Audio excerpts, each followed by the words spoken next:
Aujourd'hui, j'ai la chance de recevoir dans le cadre du podcast d'Impact Média un entrepreneur lyonnais qui a un parcours aussi atypique qu'intéressant.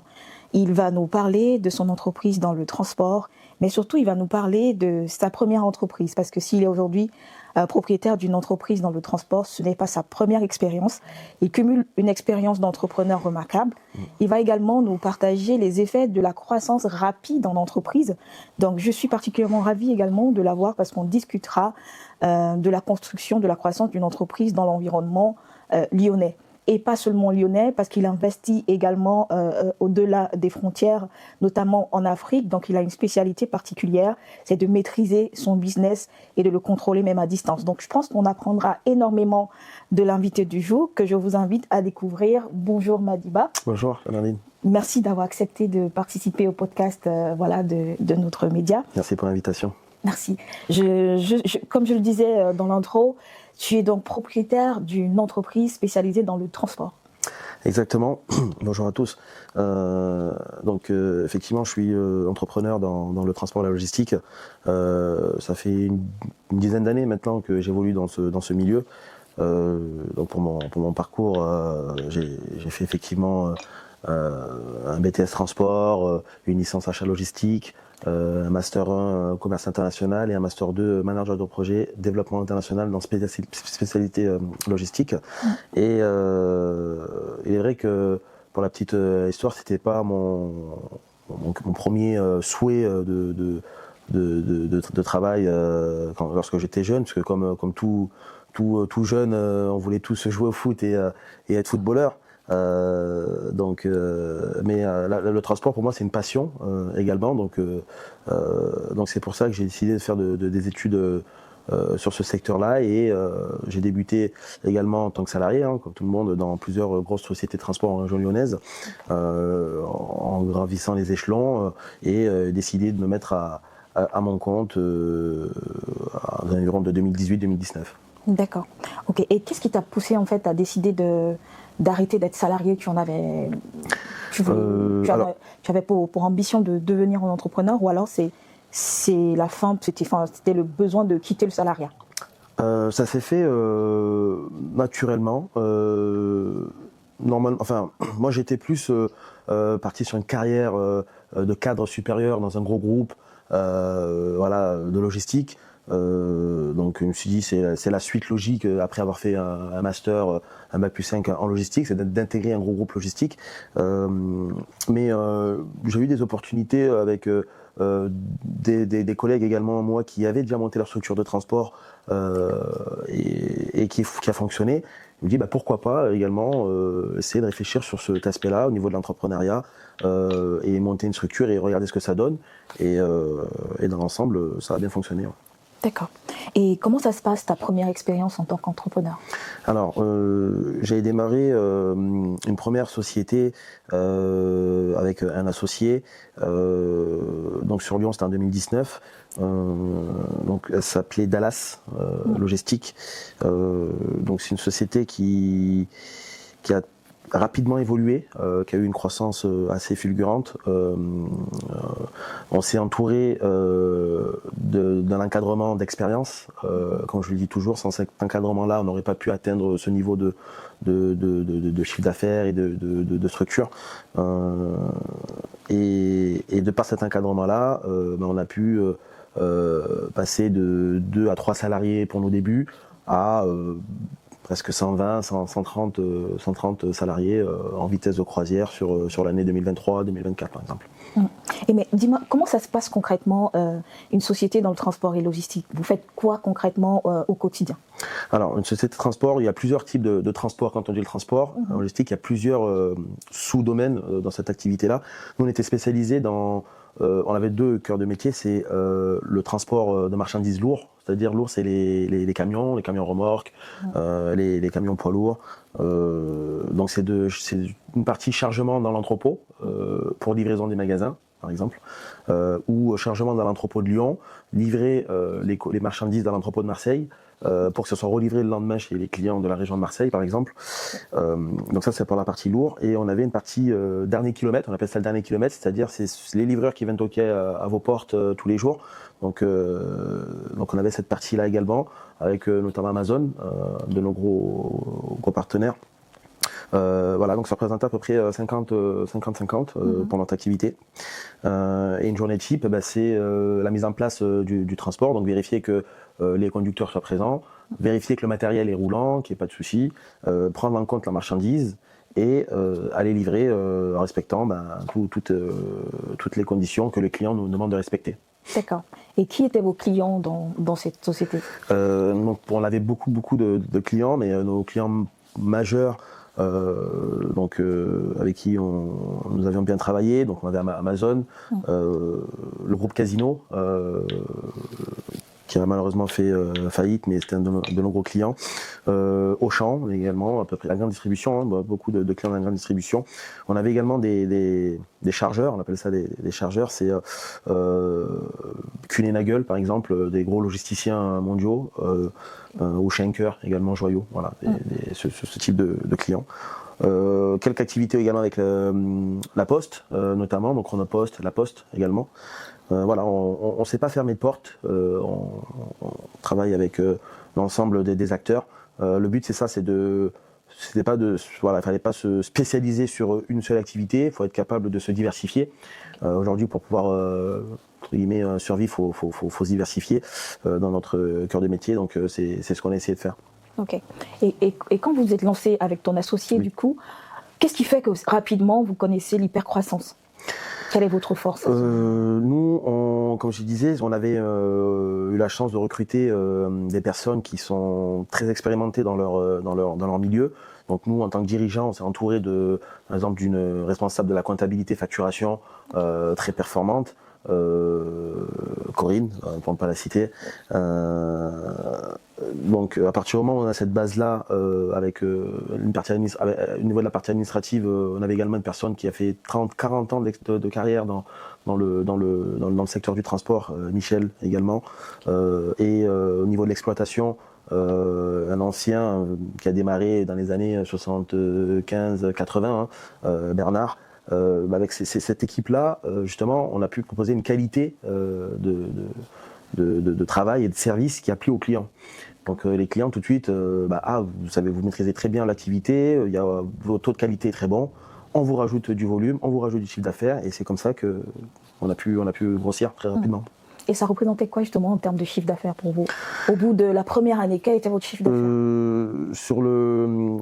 Sur les entités Dallas, parce qu'il y avait plusieurs entités, donc toutes entités réunies, alors on a fait je crois 1,8 million la première année, 4,5 millions la deuxième, 8,3 millions la troisième, 12 millions et quelques la quatrième. La quatrième année. On parle de millions d'euros. Oh, c'est ça, ça a été très rapide. Et effectivement, c'est presque du 200% d'augmentation chaque année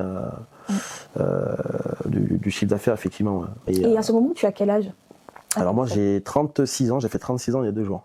Je veux dire, au moment de la croissance. C'était il y a 5 ans, quand je monte mon entreprise, j'avais 28 ans, 29 ans. Oui. Ouais. Et qu'est-ce que ça te fait à ce moment tout jeune d'avoir déjà cette croissance financière? Est-ce que ça te bouleverse? Est-ce que ça te... Non, moi je suis quelqu'un qui a la tête sur les épaules. J'écoute beaucoup, j'observe beaucoup et j'écoute surtout beaucoup les personnes qui ont eu également des structures des sociétés ou des business qui ont fonctionné aussi rapidement. Et moi je me dis effectivement on bosse bien, ça travaille bien, ça développe très rapidement. Effectivement on a eu la presse qui est venue aussi nous voir pour essayer de comprendre un peu comment on travaillait. Mais moi, dans ma tête, j'étais assez stable parce que je me dis c'est bien, mais est-ce que derrière ça va tenir? C'est surtout ça, parce que croissance fulgurante sans base, parce qu'effectivement c'est certaines bases qui nous manquaient, parce qu'on est passé de petites TPE, petites entreprises, à une grande entreprise. Derrière, ça se fait. Il y a certaines sociétés qui ont mis 20, 30 ans à se structurer. Nous, en 4 ans, voilà, je savais qu'on avait des lacunes à ce niveau-là et que ça allait être compliqué de tenir le rythme, quoi.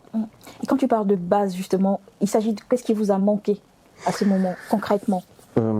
On était très bon sur la partie opérationnelle, c'est-à-dire qu'au niveau des clients satisfaits, 100% de qualité, donc augmentation du volume, le client nous font confiance, pas de problème à ce niveau-là. Par contre, sur tout ce qui est partie back-office, moi j'appelle ça back-office, l'administratif, la gestion des ressources humaines, les conducteurs, voilà, on va se cacher, la typologie des conducteurs routiers, c'est souvent des jeunes issus des quartiers difficiles et qui viennent travailler parce que il faut bosser, mais qui mettent pas autant de qualité et de sérieux qu'il fallait mettre. Et donc c'est toute cette gestion, surtout humaine et management, qui était très très très compliqué à stabiliser. Donc on mettait en place des process, essayer d'éviter un peu le turnover. Mais c'est un secteur extrêmement concurrentiel. C'est que le conducteur qui va arrêter chez vous maintenant, dans 2 heures, il re-signe un CDI en face et il arrête le soir même en face et il re-signe le lendemain chez l'autre. Donc voilà. Donc le but c'était ça, c'était d'éviter ce turnover-là, garder les meilleurs conducteurs avec nous, la qualité, mais tous les jours sur une centaine de personnes, c'était et répartis sur toute la France parce qu'on avait des pôles sur la région parisienne. Dans le sud également de la France, donc beaucoup de déplacements. Voilà, c'était toute une mayonnaise qu'il fallait pouvoir gérer. Ok.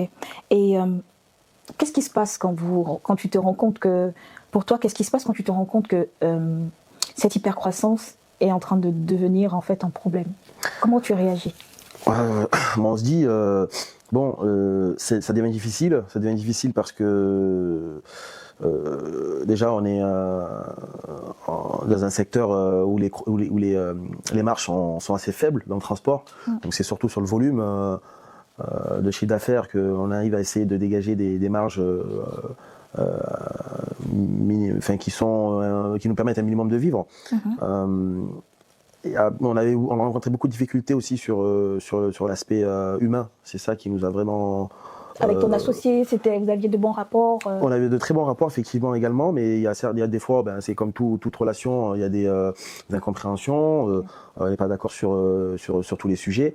Donc, quand on a vu que c'était assez difficile à tenir cette cadence-là, parce que c'est du 24-24, 7 jours sur 7, la nuit, le jour...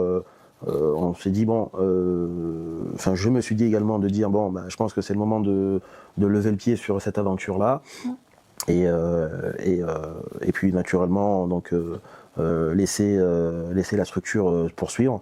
Mais le problème c'est que je savais que ça allait être compliqué, que ça continue parce que ça va être compliqué de continuer à Qu'est-ce qui allait être plus difficile pour toi finalement? C'était la gestion des équipes.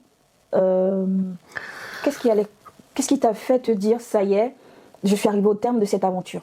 On commençait à perdre des clients.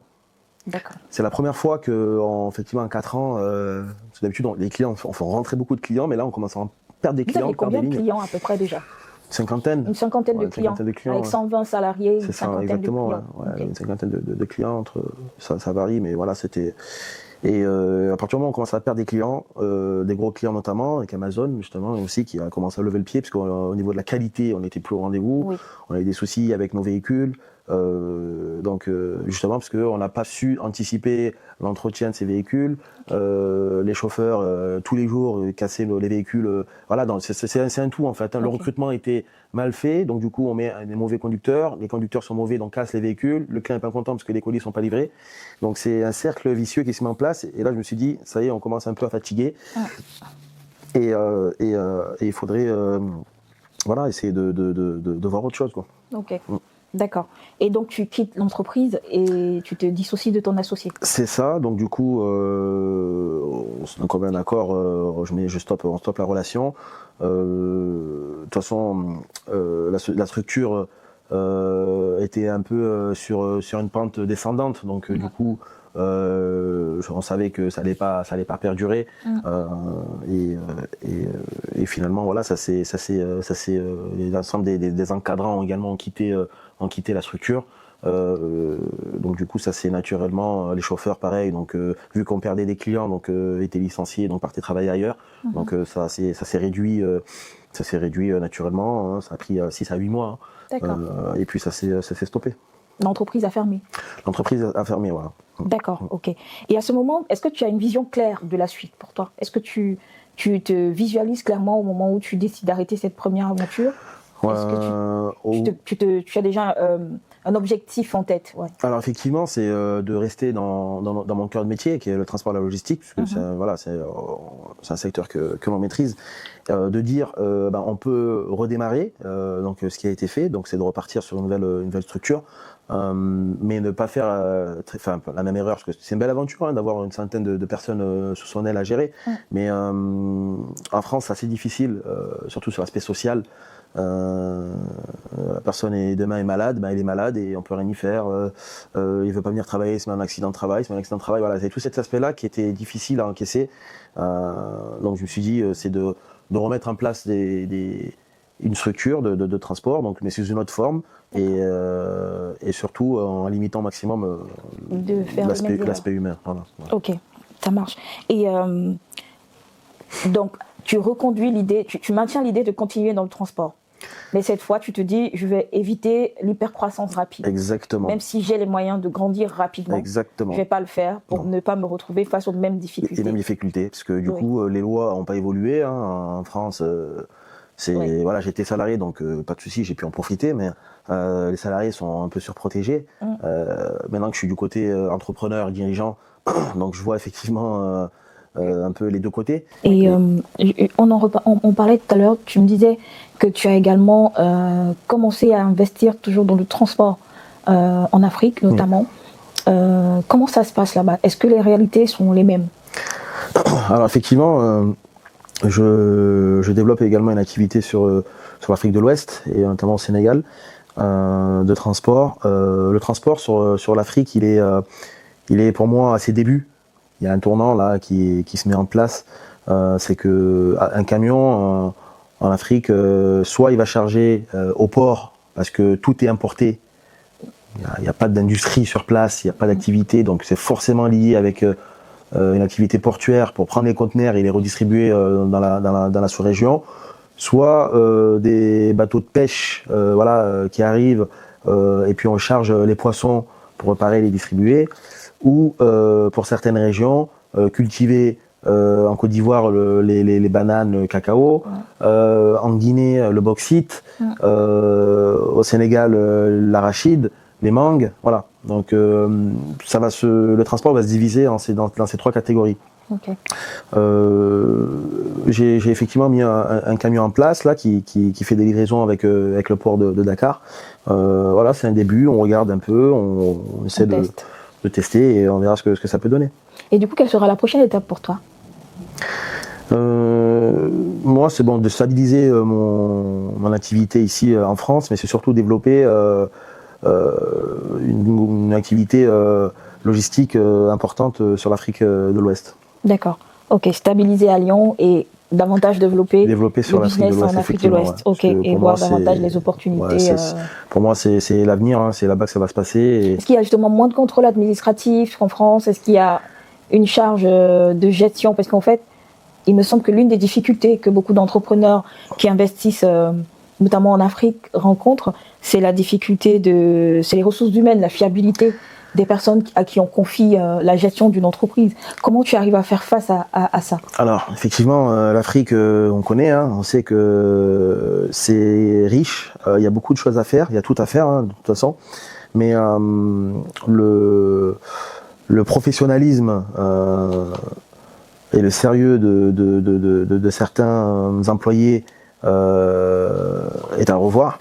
Donc du coup, il faut redoubler de contrôle, redoubler de vigilance pour éviter de perdre beaucoup en fait dans son investissement. pour l'instant, moi je me concentre sur du service. Le service, ça va être la prestation de service, ça va être d'effectuer la tâche et t'es payé en contrepartie. Okay. En évitant bien évidemment qu'il y ait de l'échange main à main au niveau de l'argent. Voilà, maintenant il y a des comptes en banque, il y a des facturations. Donc du coup, le salarié, voilà, tu travailles, t'es payé. Et, pour moi, mes camions, il y a de la géolocalisation. Okay. Voilà, on essaie de mettre des contrôles effectivement pour faire en sorte de voilà, qu'il y ait le moindre perte, de perte possible. Voilà. Ok. Et à ce stade de ton entreprise, est-ce que tu te rémunères sur la société française? Oui, sous la société française. Oui. Et africaine aussi? Africaine aussi, oui. Ok, d'accord. Parce que souvent, au départ d'une entreprise, pas mal d'entrepreneurs que j'ai reçus ne se rémunèrent pas les premières années. Moi, j'ai déjà effectivement une dizaine d'années d'expérience derrière. Donc, en créant cette structure-là, je sais tout de suite que dès le premier mois, il y a de la marge, donc il y a de la rémunération derrière. Okay. Il y a certains confrères, collègues qui entrepreneurs qui démarrent. Soit c'est de la prestation de service, mais derrière, avec ce qu'ils vont encaisser, ils sont besoin de réinvestir entre guillemets pour développer, restructurer et derrière pérenniser leur structure et pouvoir encaisser. Il y en a certains, c'est dans l'achat-revente, l'industrie, donc ils sont obligés de produire, donc ça demande beaucoup d'investissement pour ensuite pouvoir se rémunérer quelques mois plus tard.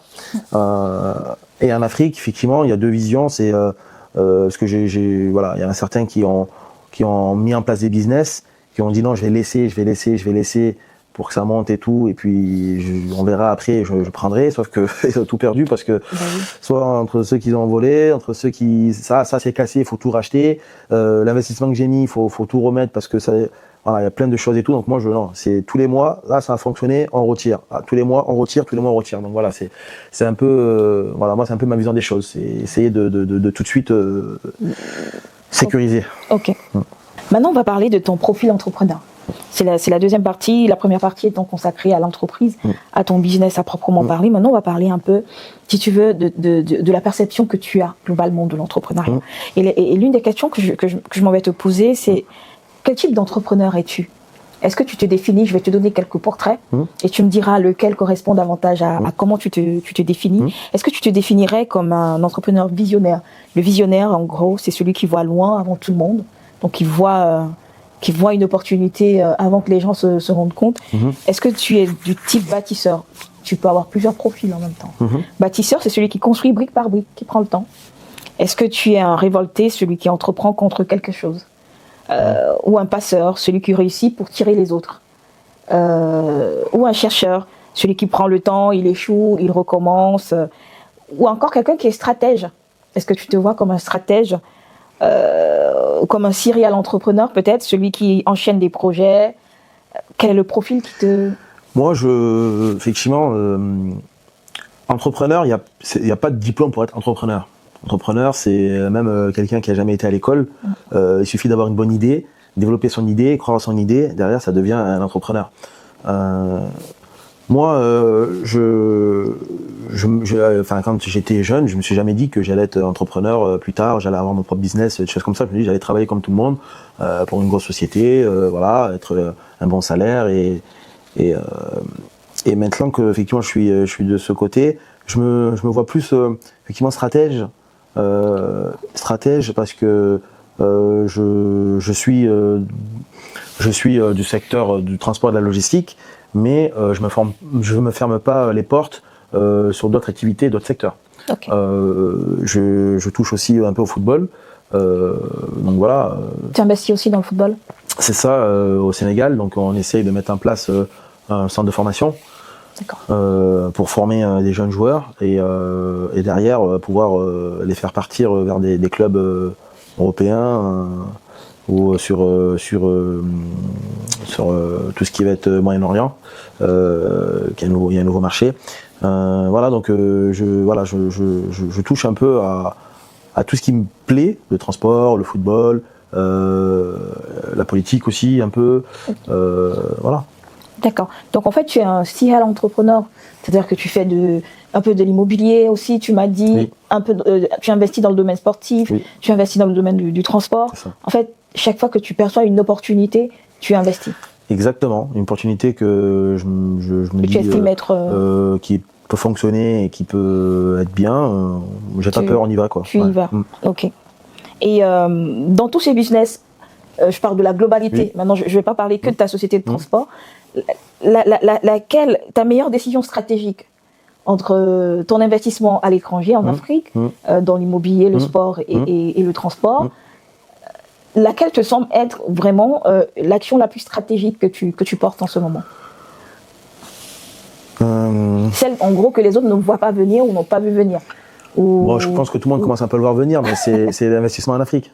Ok. L'investissement en Afrique, que n'importe quel secteur d'activité, celui qui se tourne vers là-bas, a déjà un coup d'avance sur les autres. Oui. Le marché africain, les opportunités qui s'y trouvent. Tout se passe là-bas. Les Américains, ils y sont. Les Chinois, ils y sont. Voilà, deux grandes puissances comme ça s'intéressent à nos pays, c'est qu'il y a forcément quelque chose à faire. Donc nous, les concernés, on doit aussi jeter un œil et regarder ce qu'il y a à faire, puisque du coup le train il est en train de passer, il faut vite monter dedans, parce que bientôt, dans 10-15 ans, effectivement tout sera verrouillé et les opportunités de business seront très limitées, quoi. Et justement, on parle beaucoup ces temps-ci dans l'univers africain, en France notamment, et peut-être dans d'autres pays, de retour en Afrique, de retourner investir. Oui. C'est très régulier sur les réseaux, qu'on voit en tout cas qu'il y a une flamme vers ce retour, vers l'investissement en Afrique, terre des opportunités. Et je pense que ça change aussi un peu le regard, peut-être c'est ton cas, ça change le regard qu'on a de la perception de l'investissement d'il y a 10 ans, 15 ans. On ne voyait pas forcément le marché africain. Oui, parce que la plupart des... Alors, il y a deux types de personnes. Il y a les personnes qui sont nées au pays, qui ont étudié, qui sont venues en Europe pour soit continuer les études, soit travailler, et qui ont dans leur tête, de toute façon, moi je viens ici, c'est pour me former, apprendre, et retourner au pays, et continuer à travailler, bosser.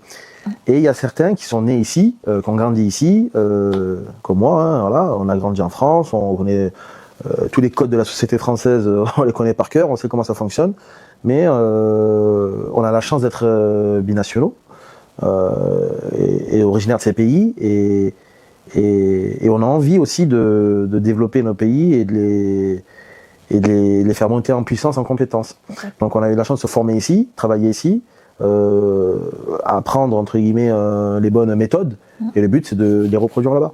D'accord, ok.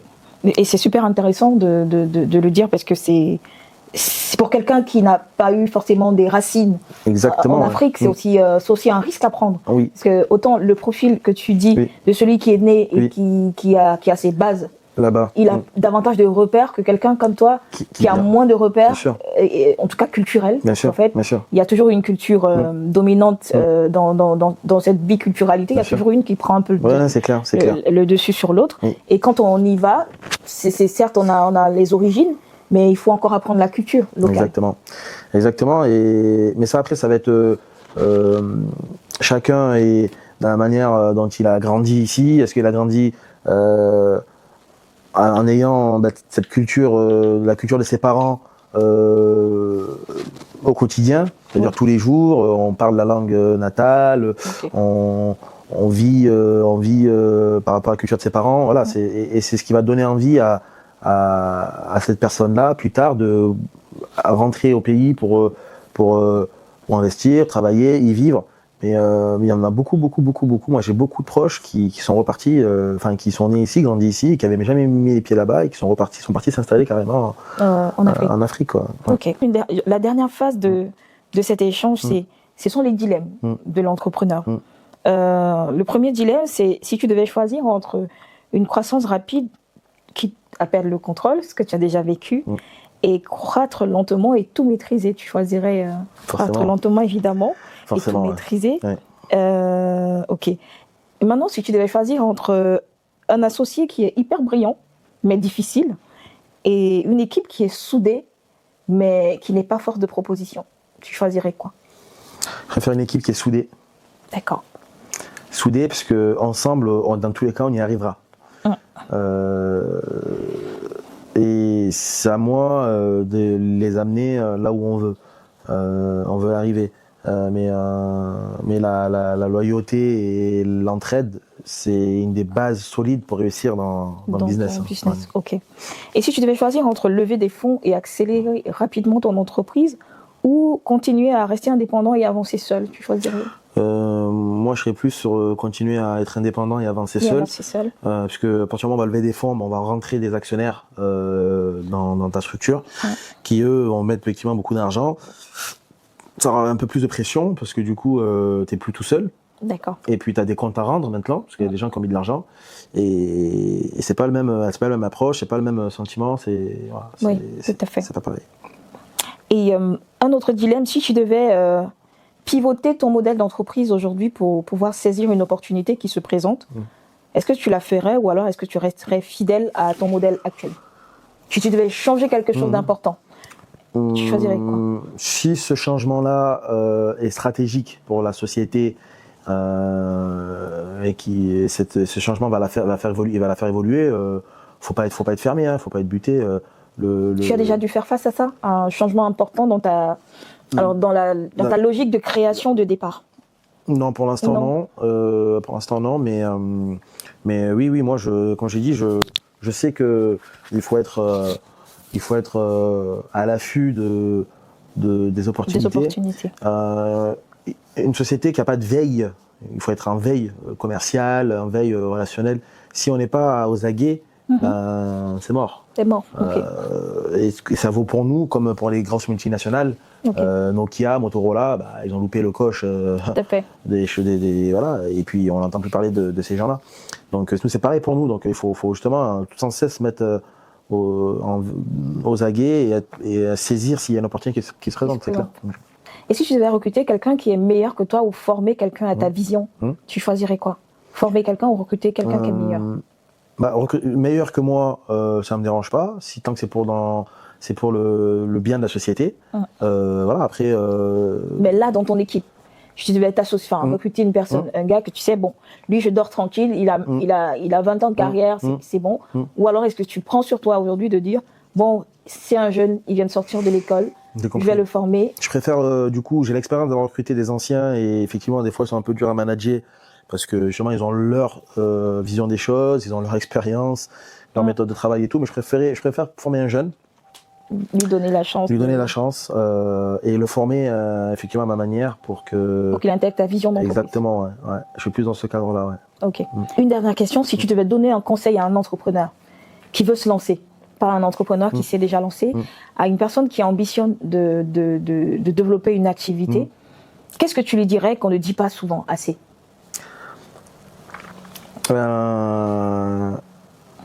Faut croire en ses rêves. Parce qu'on va beaucoup te mettre de bâtons dans les roues, on va beaucoup être négatif, on va beaucoup te faire attention, des choses comme ça et tout. Il faut croire à son projet, croire à son rêve et se donner les moyens d'y arriver. Quand j'ai donné les moyens d'y arriver, c'est des fois, limite, t'endors pas parce que tu réfléchis sur ton projet pour être sûr de bien le maîtriser. Donc se donner les moyens, c'est ça, c'est de y réfléchir 24 7 jours sur 7. Pour être sûr d'avoir rien loupé dans la mise en place de ta structure. Et quand tu es prêt, tu te lances et les gens qui vont te mettre des freins, prendre en considération ce qu'ils peuvent dire, parce que des fois, ça peut être dans ton intérêt, mais ne pas t'arrêter, croire à ton projet. Okay. Voilà, c'est le conseil que je donnerais, c'est y croire. Quand on y croit, on y arrive. D'accord. Okay. Il faut croire. Il faut y croire à son projet, c'est la seule façon d'y arriver. Ouais. D'accord. Merci beaucoup, Madiba, d'avoir accepté d'être avec moi. Notre podcast est disponible en ligne sur toutes nos plateformes. Donc, vous l'aurez sur YouTube, Instagram, TikTok, également sur Facebook. Allez sur nos réseaux sociaux Impact Média pour vous abonner. N'oubliez pas, on vous partagera davantage de parcours d'entrepreneurs aussi brillants et aussi marquants de la région lyonnaise, mais pas que des entrepreneurs. Désormais, on va aussi toucher simplement des dirigeants, on va toucher des corps de métier également marquants. On aura des parcours, des histoires à raconter. À bientôt.